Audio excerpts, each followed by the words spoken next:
The truth is, if you don't suffer through your situation and be sober through it, you'll never want to change. You'll never even want to change.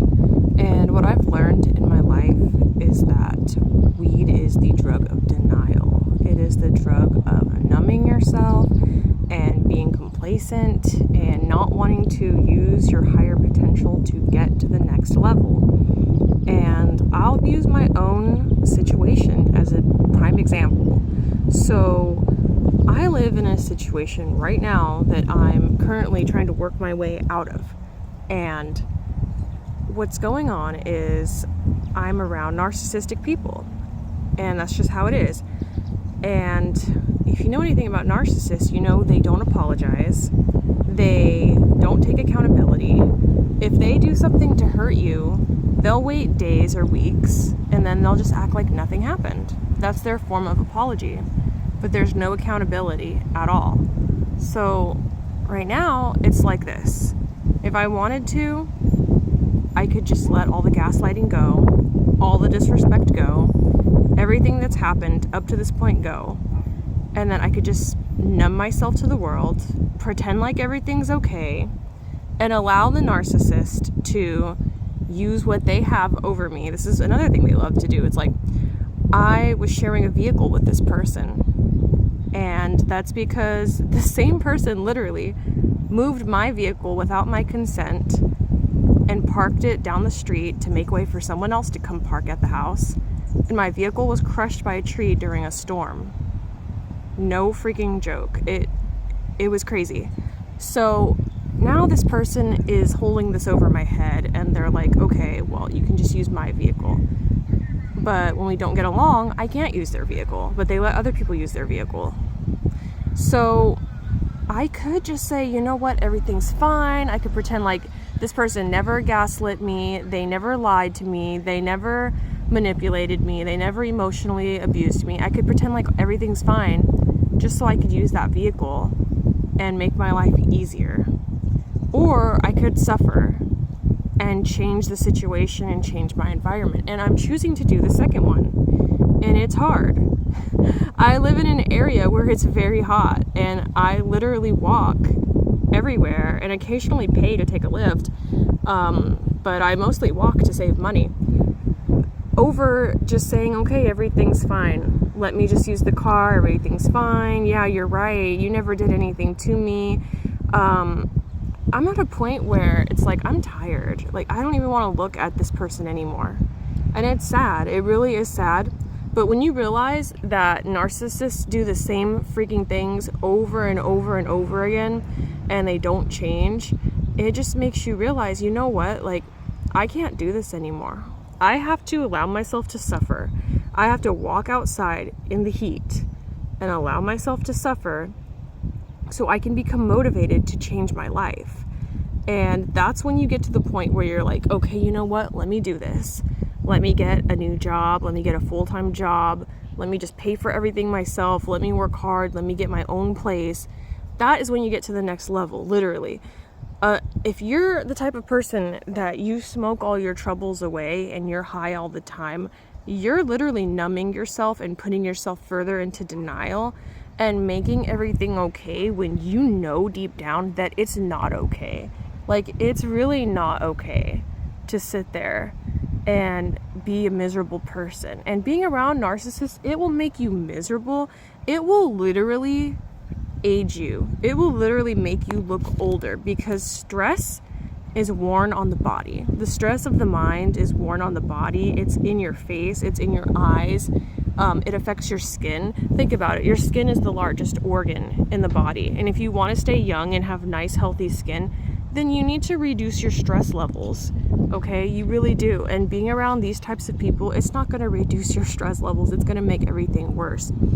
And you're not going to be fun to be around. I used to be the type of person that I would smoke, I would drink, I would even go to parties sometimes, although I've never really been a big extroverted like party person, but I would do that sometimes.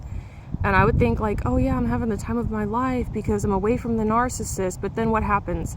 You have to go home at some point to the narcissist. And that morning you're going to sober up and you're going to be like, damn, I'm still here. I'm still here.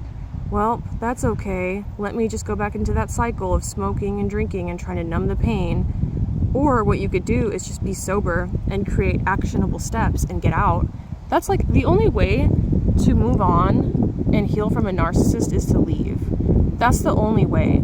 And the thing about them is that they're not going to, like, if you're in a relationship with a narcissist, a lot of times they won't break up with you. They'll freaking drive you crazy till you break up with them. And then they'll say, oh, she left me, she broke up with me, so I don't know why she's hurting. And then they play the victim. And it goes the same for like a family too. If you're with a narcissistic family unit, they'll do the same thing. They'll just drive you crazy. They'll blame everything on you.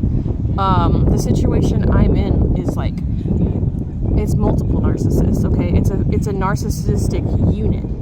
And so enablers are just narcissists too, by the way. If you live with enablers, I call them the secondary narcissist, because they're not the prime abuser, but they are the ones that uphold the abuse. Remember, the Bible says, woe to those that say that good is evil and evil is good. Okay, so if you're over here and you're an enabler and you're saying, oh, you know what they did wasn't that bad, they never bullied you, they never abused you. No, you're a narcissist too, and you're doing something that is not godly and that is not Christ-like. Jesus never lied to people and told people that what they were going through wasn't that bad or what they were going through wasn't abuse. Like, I was reading recently that Jesus even left, and he even told people that if people are not listening to you in your hometown, that you should leave that town. And remember what it says too. The Bible also says that a house that is divided will fall. So when you're living in that type of family unit, if you're the scapegoat, people will literally blame everything on you. They'll make a big mess, like a literal mess. Like, they'll completely dirty up a kitchen or a bathroom or whatever. And then they'll say, oh, you don't ever clean, you never do anything. Even though a lot of the times you're never home because you don't want to even be around that. And they will actually blame everything on you and say that you're the one doing everything wrong. It's all your fault. The house looks horrible because you're not doing anything to contribute.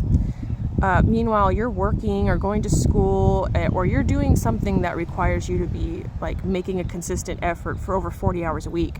And they still expect you to come home and do a second or third shift at home and clean up their messes. And they're like, oh, well, it's okay because I work a harder job than you.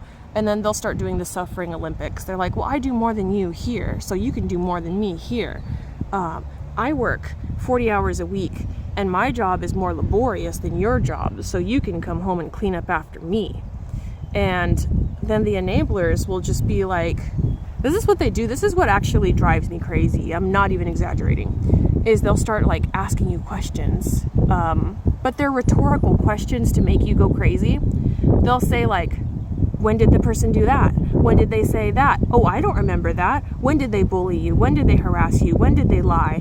And then what they do is they wear you down. They get you to tell your story over and over and over again. Now you've shared your story with the same family member or romantic partner like 5 times. And then they act like they forget every single time. They're like, I don't remember that. When did that person do that? And it's like, dude, if you want to change, you need to freaking... These people don't change, so they don't even want to change. But if they actually wanted to change and make life how it should be, where people are telling the truth and holding each other accountable, they would sit there and listen to your story once and be like, yeah, you're right, that's wrong. That they treated you like that, that is wrong. And the fact that they lied and said you never did anything and you don't contribute while you're clearly contributing, and the fact that they make huge messes in the house and then say that it's your fault because you didn't clean up their mess, that's wrong.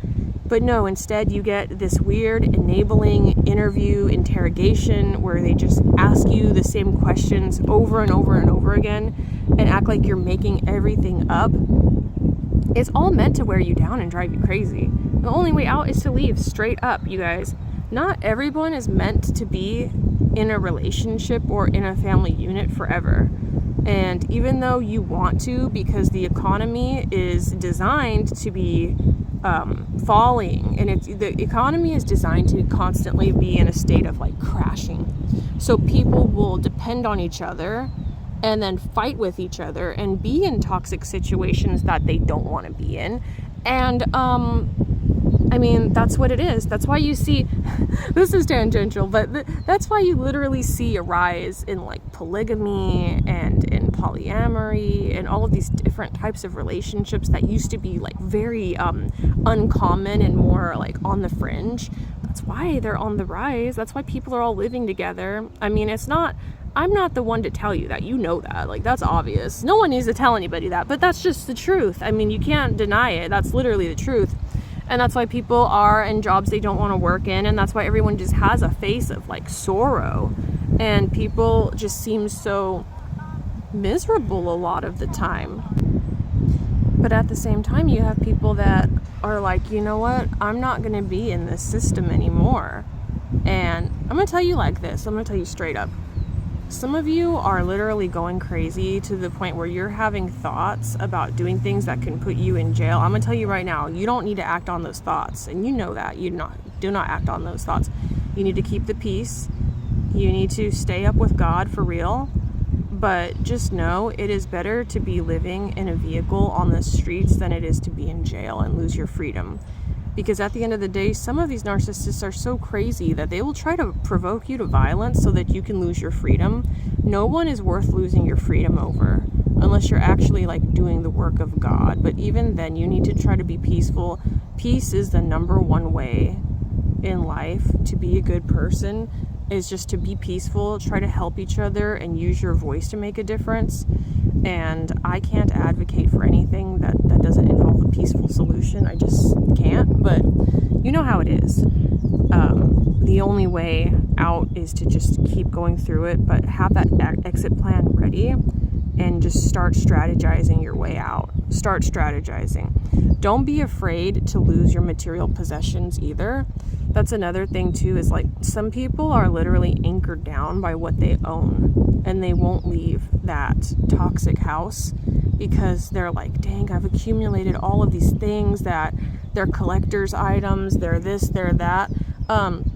Interestingly enough, there's a guy on the YouTube, his name is Timothy Ward. He talks about how he had all these like action, I don't want to like bastardize what he said, but he said something like he had action figures and cards, and he had all these collectible like nerdy memorabilia and stuff. Well, he ended up selling most of it, and then he ended up managing to just like kind of live more of a traveler's life, where he would work different seasonal jobs.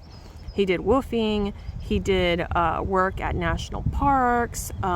That's cool. Like, that's actually a really cool way to get out. Like, if you want to really get out right now and like have a place where you can get your own housing like for free or like really cheap, you can just do that too. But I have my dog, and so that's the one thing that's like irreplaceable to me in my life, is just my dog is my best friend, straight up. And so I have to make a plan that's more, it requires more stability, because I value the life of my dog so much, because she saved my life. If I didn't have a dog, if I didn't have like a connection to animals or nature or God, I would really have nothing. And I really do think like God brought this dog into my life to help me get through such a hard time, because she's such an amazing animal. Like, she's such an intelligent, like, dude, dogs know when you're sad. And like, this dog will literally comfort me at like the hardest times in my life. And so that being said, that's why it's like my exit plan, it might be different than your exit plan. If you're trying to get out of an abusive household, you might be, you know, you can go work at a national park right now, dude. Do it. Like, you can work at a national park, you can go off to college and live in a dorm. If you have to accumulate debt, I think that's like last resort. But if you want to just take out some student loans and go live in a dorm, you can do that. Just be aware that you might not have housing. Make sure you have housing in the summer, and then try to figure out if you can have housing year round, I guess is what I'm trying to say, because you won't always have housing year round as a student. So look into that. I actually had a dorm ready for me, like, to move into next month, and then I had to turn it down because it just wouldn't work. It wouldn't work for me to bring my dog with me. And that's one thing. It's like, I'm not going to give up my dog or do something that's not in the best interest of me and my dog. Y'all can make fun of me if you want, but like, I don't know, dude. Having a dog is so cool. Like, I will not do anything to mess with my dog. She needs to be comfortable and happy. I want to be comfortable and happy to the best of my ability. It's not always possible to be comfortable all the time. But yeah, I'm rambling, but I hope that somebody out there can relate to what I'm saying and they can understand that, yeah, you have to suffer through stuff that's like really uncomfortable, that you're not always gonna like, and then you'll be happy that you did. People that numb themselves and smoke all day every day, do you ever see them get ahead in life? Do you ever see them get out of the house? I know people, like, straight up, like, I actually know people that are like 40 years old, smoke every day, they don't have a job. And one guy I know, he's married and his wife works, and he stays at the house and smokes cigarettes all day and makes a huge mess for her to clean. I was friends with her, and I knew this is her husband. And I stopped talking to them because I'm like, this is freaking horrible. They have a kid together and they live like this. And I'm like, dude, you can't live like this. Like, you gotta get sober at some point and be like, man, I have problems and I just need to clean my house and like get it together. I just need to get it together. You know what I'm saying? Like, I can smoke all day every day and play video games and act like nothing's wrong, or I can just get sober, feel uncomfortable, struggle, suffer, and then that will motivate me so much more to change my life than it would be if I just pretended like everything was okay. You know, look at David Goggins. He had to get obese to say, you know what, I want to change my life. He had to work as an exterminator killing cockroaches for a living before he was like, you know what, I don't want this job anymore. I don't like my body. I don't like my job. I want to change everything about my life. I want to work a job that I like. I want to feel good about myself through discipline, through actually accomplishing something, not just that false sense of self-love and acceptance. And I don't think you should just love and accept who you are. I think you should see a goal in mind and be like, that's what I want. I want to be healthy, and then I love my body. Not just be like, yeah, I eat whatever I want all day long and I'm obese, but I love myself. That's not love. Do you understand that that's not actually loving yourself? To love yourself is to care for yourself and to change your life for the better. And look up people that have done it. Look up people like David Goggins. He's an inspiration. He really is. Because he's not just one of those people that's like, yeah, everything's rainbows and I love who I am and I'm happy with where I'm at right now. He was like, no, I hated myself. I was miserable. I hated my life. I had to change my life. If I didn't get up off the couch and stop eating milkshakes, that's his actual story. He would sit there and eat milkshakes. And he was like, I had to start working out. I went to the Navy SEALs and lost over 100. I think he lost like 100 pounds. I don't remember. But yeah, that he actually did that. He accomplished that. That's why he gets to sit up and feel like he's a badass, because he really did. He did it. You have to do it on your own. No one's going to do it for you. No one's going to come save you. You have God in your life. He's going to help you get through it. But even God will tell you that you have to work for it. And God will give you the tools you need. God is the one that gives you opportunities. He really does. Like, if you have a job coming your way, God is the one connecting you with that employer for a reason, so that you can get income, you can work hard and get to the next level. But God's not a genie that's just going to grant your wish and give you a bunch of money. God wants you to work hard for everything. He wants to show you how to work hard so you can provide for yourself for the rest of your life. That's what God wants. God wants you to be self-sufficient. He wants you to be independent. He wants you to be able to care for yourself. And then he can bless you with a child and a spouse, not in that order, but then he can bless you with like your own family. But you have to get to a point where you prove yourself to God too. You have to get to a point where you can show God, yes, I'm worthy of a blessing because I work hard.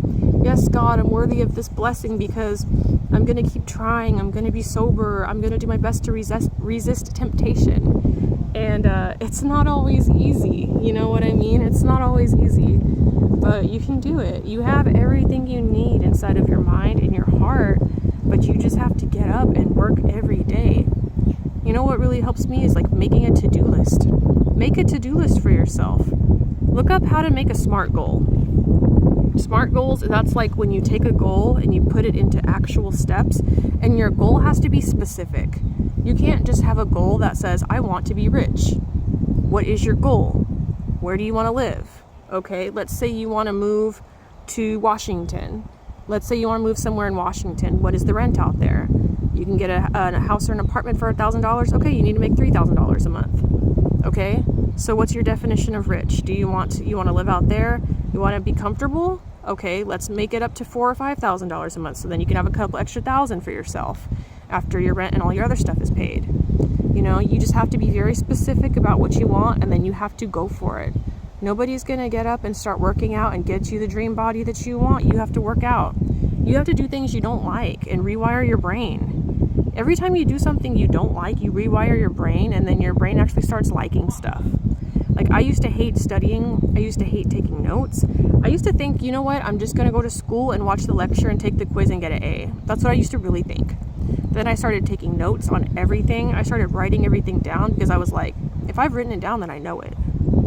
You can't be like, I don't know something unless you're really not trying. If you're not trying, then you're not going to know anything. You're not going to have knowledge. But you have to really try. You have to really apply yourself. You guys, people that are successful, I think it's more rare for them to be born rich and lucky. I think it's way more common for them to just work really hard and get to a level of success where they're happy. Don't worry about being a multimillionaire. Don't even worry about being a homeowner yet. You can want to be a homeowner. Don't worry about that yet. Just worry about getting your own place. Worry about saving your money. Worry about getting an education. You don't have to go to university. You can go to a trade school. There's so many different things you can do. Try to get an apprenticeship's good too, because you can start learning and working on the job and getting experience and getting paid all at the same time. Like, there's so many things you can do. There's literally not just one way to be successful. Just think about what you want to do, and then think about how long it's going to take and how you can still be comfortable now. Let's say you want to get your master's degree, but right now you're still getting your bachelor's degree. Okay, focus on your bachelor's. If you need money, focus on how you can get scholarships and grants and a job on campus. Focus on what you can do now, and then that next level will come. But it's good to have a goal and always think about the next level, because that's what keeps us going. Imagine if you had no goals right now. You'd be even more miserable. You'd be even more depressed. If you had no goals right now, you'd be like, dang, I just smoke and watch TV all day long. I don't even have a goal. I don't even have a purpose. You would start being nihilistic. Read Man's Search of Meaning by Viktor Frankl. That's a really good book. He created his own form of therapy after he survived the Holocaust. He did that.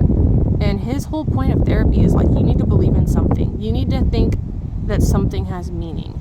You need to have a goal. You need to have a purpose. You create your own purpose, but you have to have that. Okay, so you need to believe in God. Part of what got him through the Holocaust, a lot of people were taking their own lives. They were dying of illnesses. There was so much horrible things happening. What got him through that was he actually believed in God, and he had hope that if he waited and survived, he'd get out and see his family. Now, he didn't get to see his family again, but it got him through that. And then when he got out, he was able to mourn and overcome and heal from how depressing it was to lose his family. And then what gave him purpose to go on was helping other people that endured trauma.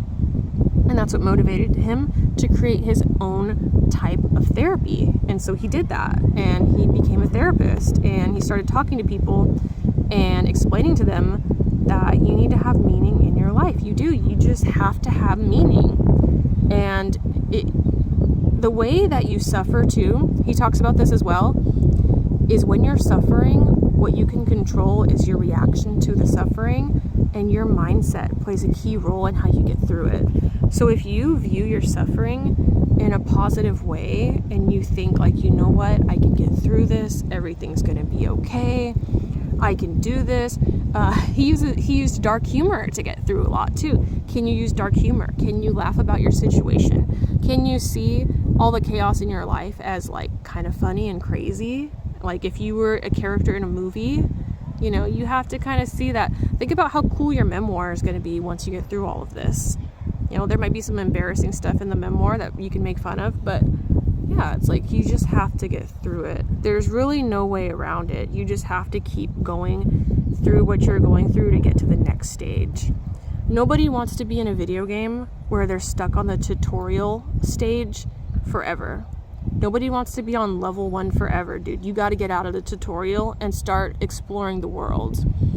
I know for me, I've lived in my hometown for most of my life, and I'm like, it's time to bounce. It's time to get out. Like, it really is. It's time to get out. Like, I might stay in my home state and move up north, or I might go further up and go to another state. But it's time for me to go see other parts of the world. Even if I have to live in a van, I've thought about that. It's like, maybe if I have to live in a van, I'll live in a van. But I just need to be able to have a way to make money and stay close to my dog. That's what matters. That's what matters to me. My dog is my ride or die. Like, I'm not going to do anything. I'm not going to abandon my dog. But that is what it is, you guys. You just have to think, okay, I'm going to stay sober. I'm going to suffer, but I'm going to get through it. I'm going to stay positive, and then I'm going to get to the next level. I'm finally going to get out of the tutorial stage. I'm going to be independent, and then I'm going to create the next goal and the next goal, and I'm going to keep striving to accomplish more and more, because that is where I really have a true sense of satisfaction, is when I actually did something for myself, and when I actually am living in abundance, and then I can help and serve other people. I can help animals, and I can help people that are in need. That is where you have to go. If you want your cup to be overflowing with abundance and blessings, you have to keep going and working hard. I don't believe there's anyone out there that is truly born lucky. There might be some people that are born rich, but they go through it too. And then what happens when God forbid, what happens when their parents pass away? How much money do they really get to keep? Are they going to know how to keep money? Are they going to squander it? You know, not everybody has the best life. You might think everybody has it easy. No, everybody you meet has something going on in their heart. A lot of people have trauma. Way more people than you would think, but they close that off. They're not going to show that on their face. They hide that. They repress that. They even hide their trauma from themselves. And then it catches up with them, and then they develop like PTSD-like symptoms, and then they have to heal from it. That happens to a lot of people. You ever go to a bar and see how many people, they have like a sadness in their eyes once they drink? You can kind of see it a little bit. Some people you meet, and they seem so funny. They seem like Robin Williams or Jim Carrey. But you know that comedians are like the most depressed people ever, but they seem so happy and so funny, but they have pain inside too. But you know what? You can change this world. You really can. You can change yourself, and you can change this world. Even if you just help one person, you're changing the world, because you just helped change somebody's life. You can do it. You really can. You can get to the next level. You are not going to be stuck forever, but you need to make actionable steps. And, don't just go for the easy $15 an hour job. Get your education. Get a skill. Get a career. You can always change careers later. As long as you keep growing your skills and growing your experience, you can move up in life. But don't go for a dead-end job just for the money right now. Think, how do I escape the narcissistic system and that unit? How do I create my own independence? Don't take the easy way out. You got to go on the hard road. It might take you 5 to 6 years to get the career you want. Time is going to go by anyway. But you just got to do it. That's just the way it is. You can do it. You got to believe in yourself. If you have God inside of your heart, there's nothing you can't do. God will help you get through anything. There is really nothing you can't do. You have God. Sometimes you don't even fathom where you can get. Sometimes you don't even know. If you really wanted to, you could be a doctor. You could be a lawyer. You could be a speaker. You could be a famous YouTuber. You could be a professor, an author, actor. Anything you want, you can really be. The people that are at those levels are not always the smartest people. They're not always the most talented people, but they are the people that never gave up. They really are. You ever watch a comedian and you're like, that guy's not that funny. I'm funnier. I'm more clever. I speak the truth more than that guy. He's lowbrow humor. I can observe what's going on in this world and like laugh at everybody that is corrupt and expose evil and be funny. Yeah, you can. You can be that comedian, but you have to get on stage first. You really do. And that's the scariest part, is just starting. But once you start, you're going to be like, dang, okay, that wasn't so bad. It's really not that scary. once you start doing something. I'm speaking from experience. Like, I've even tried stand-up, and I bombed a little bit, but it wasn't that bad. I got a couple laughs in the beginning. It really wasn't that bad. It wasn't that awkward. It's only awkward if you make it awkward, you know? It's only awkward if you sit there and you're like, oh my gosh, that was so awkward. You kind of just have to not care what people think. You don't need to be like harsh and cold-blooded and be like, F the world. But you kind of got to be like, you know what? I love humanity, but at the end of the day, it's not that deep. If people don't like me or they don't think I'm funny, that's okay. There's people out there that think I'm funny. There's people that like me, so it's all good. You know, you don't have to fit in everywhere. Just go where you want to go, get your independence, and then you can find your little community. You're going to be okay. You're going to be okay. There's nothing you can't do. There's other people out there that are doing what you want to do right now because they didn't give up. They had a growth mindset. They were positive, and they knew, you know what? You have not failed until you've given up. Just because you're not at your goal yet does not mean you're never going to get to your goal. That's just facts. Okay, I met a very successful person at a cafe I used to work at, and they told me that changed my freaking life so much. It's called the not yet mindset, and it's a subgenre of the growth mindset. And you have to have a growth mindset. You can't sit there in a fixed mindset. Fixed mindset is like, I can't do anything, everyone else is lucky, I just have bad luck. You don't have bad luck, and you're not cursed. God has you. God has you. If you were really cursed, you wouldn't even be here anymore. You'd be passed away. God has you. God has you every step of the way. God's not going to sit there and do anything to hurt you. God doesn't come down here to hurt you. God loves you. God loves you so much, he died for you. That's how much he loves you. So you're going to be okay. You're going to be okay. You got somebody. You have God on your side. Nobody can be against you ever. If you have God, you have everything you already need. But you're going to get to the next step, and you're going to be happier, and you're going to feel really good about yourself because you did it. And nobody else did it for you except for Jesus Christ. He's the one helping you. But even then, Jesus Christ is like, you can do it. Jesus Christ is like the perfect father. You know what I'm saying? Like, he's like, the Father is in him and he is in the Father. So he's not going to sit there and watch you fall and watch you get hurt. He's going to help you. You got this.